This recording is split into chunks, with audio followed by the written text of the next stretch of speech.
Christian Voice New Zealand. Hey, I want to start today by showing you a couple of images. Now, this one, most of you will recognise as being the Christchurch Cathedral, which was the city's focal point, found right in the heart of the centre city.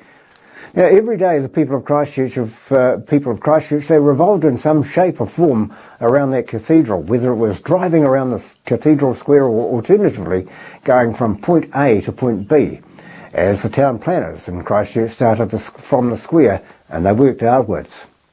Christchurch has a rich history that dates back to the 13th century with Maori presence, specifically the Waitaha iwi. The city was first established, though, as a colonial outpost and officially became a city by royal charter on the 31st of July 1856. Now, that made it the oldest established city in New Zealand. Now, there really isn't any particular spiritual or even inspirational reason why Christchurch is called Christchurch, other than J.R. Godley, who was a member of the Canterbury Association back in 1848, suggested the name as his college at Oxford University back in England was called Christchurch. Now look, I want to show you another image. This one is in the city of Paris, and like Christchurch Cathedral, it was a mecca for established tourists who liked to photograph cathedrals. Now, building started in 1163 of the Notre Dame Cathedral. I think I said that right, Notre Dame.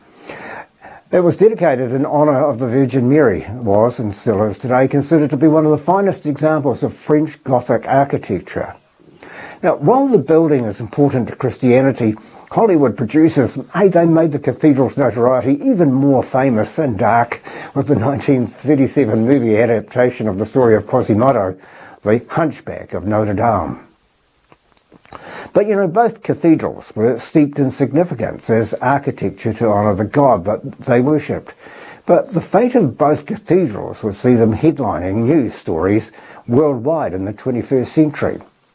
Both were seen as symbolic, and here in New Zealand, it was the Christchurch Cathedral, centred in the middle of a major city. It was seen as an indicator, if you like, much like a compass shows you the direction of your heading.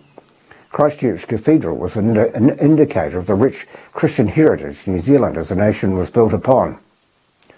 Now, as we're all aware, Canterbury was shaken a couple of times around 2010, 2011, and then a couple of months later in 2011, the earth shook again, this time wreaking havoc and caused the death of 185 members of the Christchurch community. Yep, the scenes that we saw on television, they were heart-wrenching. The sense of loss, helplessness. It affected us all, but to me the saddest picture was this one of Christchurch's iconic symbols lying broken on the earth.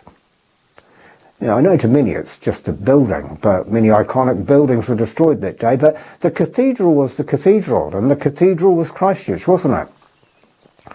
So why, you may ask, why would I be so saddened about these particular bricks and mortar being destroyed in an earthquake, especially when there was so much devastation that day?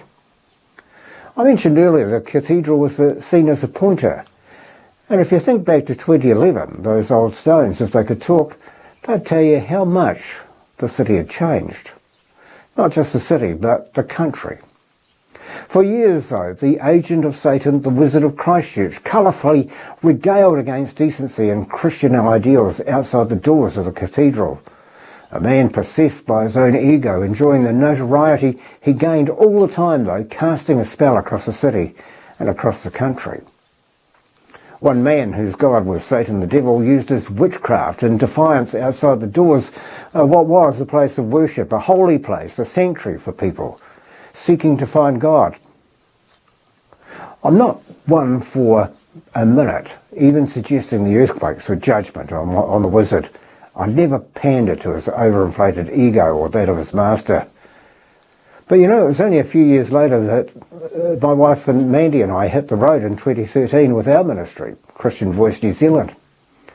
And this is the picture we always showed as the first one to our audience, and often accompanied with the words, "This is how New Zealand sees God. Religion in this country, broken, lying in the rubble with no one to help it."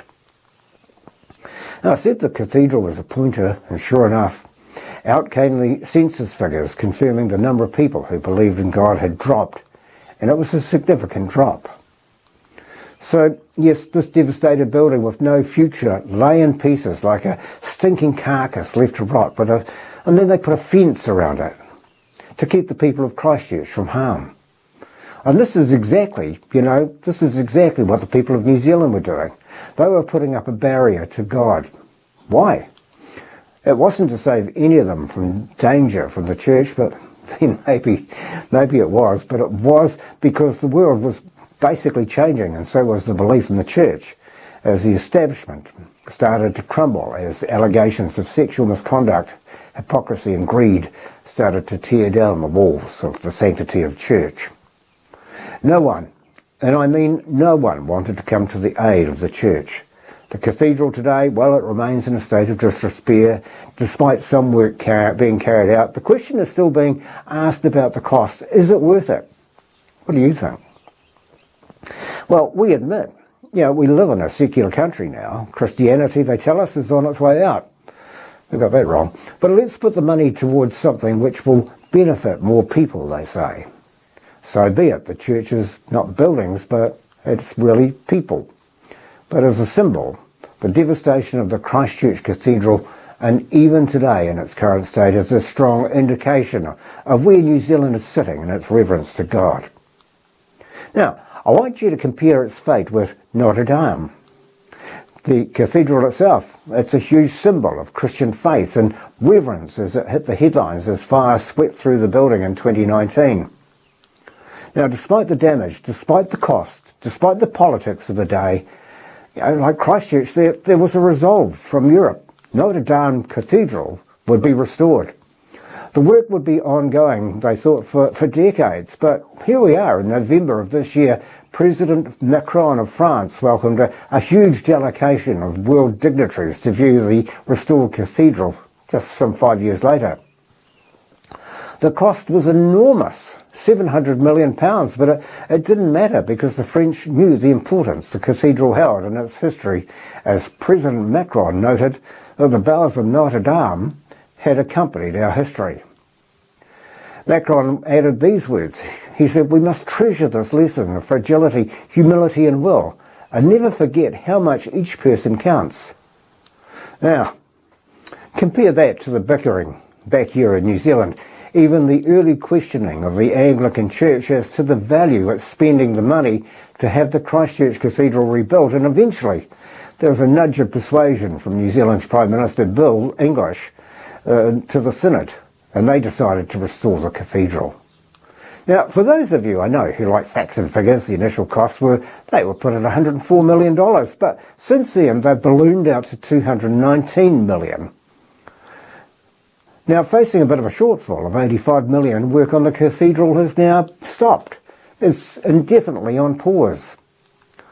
So there it is, the tale of two cathedrals, monuments, if you like, to God, and two indicators of what they mean to the people of their respectful nations.